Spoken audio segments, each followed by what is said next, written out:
fait? Est-ce le temps favorable? Il m'envoie pour vous rencontrer.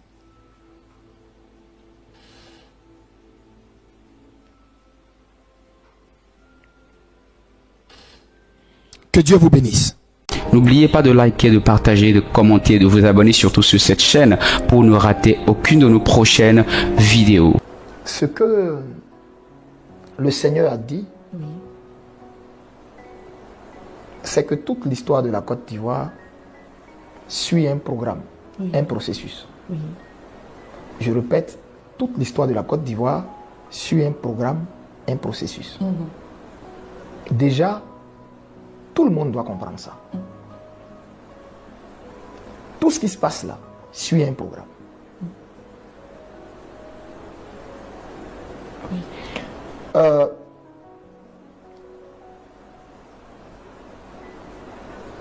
La présence, ou du moins, je ne dirais pas la présence, je dirais la présidence du premier président fondateur, Houphouët-Boigny, faisait partie du programme.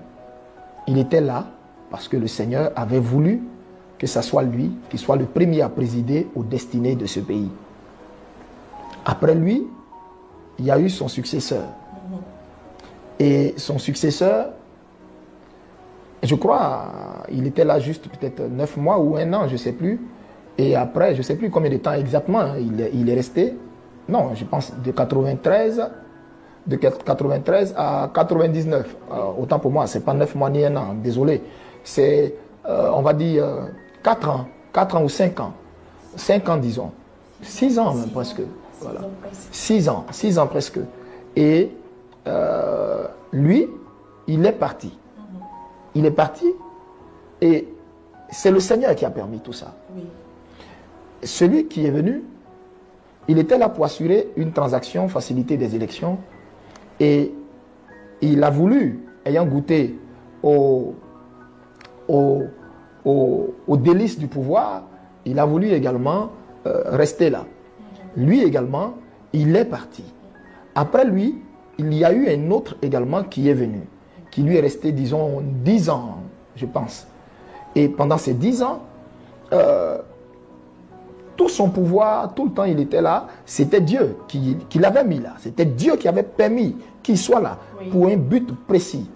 Et à partir du moment où certaines choses n'entraient plus dans le plan de Dieu, Dieu a lui-même permis que également ce groupe-là parte. Et Dieu a fait venir ceux qui sont là en ce moment. Celui qui est là en ce moment. Et détrompez-vous, c'est le Seigneur qui a permis qu'il soit là. Amen. Je répète, c'est le Seigneur qui a permis qu'il soit là. Il y avait un rôle que lui, il était censé jouer. Pour amener certaines personnes étant là, n'ayant pas marché dans les pas de Dieu, à comprendre que le pouvoir, Dieu le donne à qui il veut, et Dieu châtie celui qu'il aime. Ce n'est pas parce que Dieu châtie quelqu'un que ça veut dire que Dieu n'aime pas. Mais Dieu est le même qui, quand il te parle et tu n'écoutes pas, peut permettre que quelqu'un d'autre vienne là. Et tout ceci se situe dans un temps précis.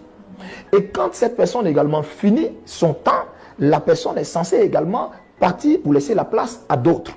Mais quand nous voyons l'histoire de la Côte d'Ivoire, on est en train, bien aimé, d'être... c'est tout un programme qui nous dépasse nous-mêmes. Vous comprenez? On a l'impression de voir les choses et puis se dire les lignes ne bougent pas, les choses n'avancent pas. Est-ce que... Mais détrompez-vous.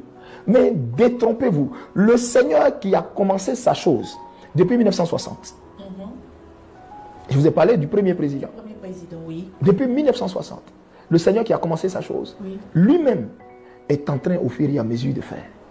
Et donc, mon message aux politiques, c'était que ce que Dieu attendait d'eux, c'était qu'ils réussissent à parler le langage de la paix. C'était qu'ils réussissent à réconcilier les Ivoiriens. Vous voyez? Eux tous ont échoué. Eux tous ont échoué. Chacun harangue les foules, chacun prêche pour sa chapelle, chacun prépare les échéances à venir, les échéances électorales à venir. Mais dans leur planification, ils oublient tous Dieu. Ils ne savent pas que le joker appartient à Dieu. Ils ne savent pas que le joker appartient à Dieu. Ce qui veut dire quoi? On peut parler d'élection, mais qui dit on va arriver jusque-là? Et quand les voix des hommes, quand les hommes font les choses sans mettre Dieu dedans, mais Dieu leur fait comprendre que vous n'êtes que des mortels. Oui. C'est moi qui suis éternel. Et simplement, ce que je voudrais dire aux hommes politiques, c'est d'avoir un peu d'humilité, d'écouter la voix de leur prophète, de leur homme de Dieu. Il y a plusieurs hommes de Dieu qui parlent de la voix du Seigneur en Côte d'Ivoire. Oui. Mais malheureusement, l'Église n'est pas écoutée. Oui. Et l'Église n'est pas écoutée. C'est pourquoi tout ceci nous arrive. Oui. Je ne dis pas que l'Église n'a peut-être pas joué aussi sa part dans tout ce que vit la Côte d'Ivoire. Parce que dans tout corps de métier, il y a des vrais et il y a des faux. Il y a des bons et il y a des ripoux. Mais tout le monde n'est pas mauvais. Ce n'est pas parce que tu as été déçu par Yao que ça veut dire que tous ceux dont tu vas entendre, par exemple, le nom Yao, ou bien qui vont être du même ethnie que Yao, sont tous pareils. Je suis désolé. C'est une expérience malheureuse qui t'est arrivée à toi, mais rien ne dit que tous ceux qui vont venir devant toi seront tous des Yao. Donc, dans l'histoire de notre pays, il y a eu des bons envoyés de Dieu. Et il y en a eu des faux, il y en a eu des vrais, mais qui se sont corrompus. Mais c'est Dieu qui juge. Personne n'a le pouvoir de juger. Ce que je veux dire, que la Côte d'Ivoire n'écarte pas l'Église.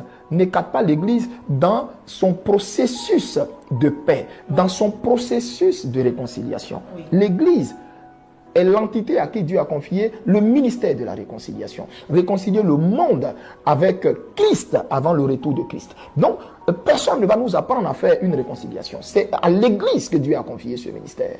Mais si on fait tout en écartant l'Église, en écartant les voies spirituelles, ben, vous voyez, les mêmes causes produiront toujours les mêmes effets. Voilà, donc que nos hommes politiques aient la sagesse de se tourner vers Dieu dans l'humilité et au lieu de regarder à leurs intérêts, de regarder à l'intérêt de la nation, à l'intérêt de Dieu. Amen. Amen, papa. Alors, ma dernière question concernant la Côte d'Ivoire, et j'aimerais encore lancer un appel à tous les internautes, n'oublions pas de poser nos questions. C'est le moment de poser les questions. Faites-le par commentaire. Il n'y aura pas de ligne ouverte pour un quelconque appel. Toutes les questions devront être posées par commentaire et elles seront lues en direct et posées directement au prophète Elipada qui se fera un plaisir de vous éclairer avec toute la sagesse qu'il habite. Que Dieu vous bénisse. Papa, est-ce que vous pouvez nous dire un mot sur la Nouvelle-Côte d'Ivoire? Comment sera-t-elle? Qui sera apte à être dans cette Nouvelle-Côte d'Ivoire? Qui sera apte à prendre part à la Nouvelle-Côte d'Ivoire? Merci pour la question. C'est vrai, beaucoup de personnes parlent de Nouvelle-Côte d'Ivoire, Nouvelle-Côte d'Ivoire. Et c'est une vérité. C'est cela, au fait, le plan final.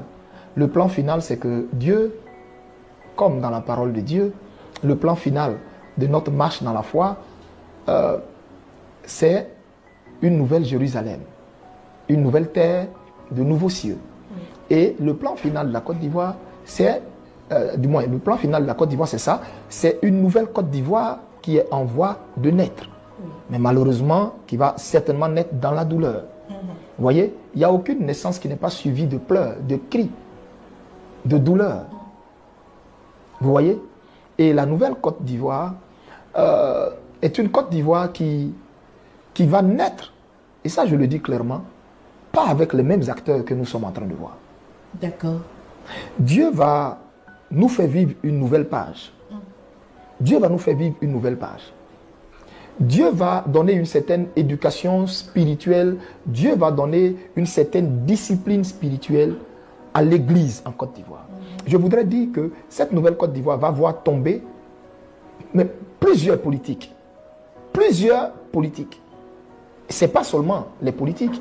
Cette nouvelle Côte d'Ivoire va voir tomber plusieurs autorités religieuses. Plusieurs autorités religieuses. Cette nouvelle Côte d'Ivoire va oui, parce que, et cela fait partie du plan de Dieu. Cela fait partie du plan de Dieu. Je répète, Dieu va faire tomber plusieurs en Côte d'Ivoire. Même dans le cercle ecclésiastique, les confédérations, les les groupuscules, les quoi qui s'écrient à gauche, à droite là, eh bien, Dieu va faire tomber, Dieu va redistribuer les cartes en Côte d'Ivoire, et politiquement, et religieusement, et à tous les niveaux. Dieu va redistribuer les cartes. C'est pourquoi que chacun considère ses voies, et puis maintenant commence à venir vers Dieu, de peur que dans l'action du Seigneur, il ne soit emporté dans son orgueil, il ne soit emporté dans sa vanité.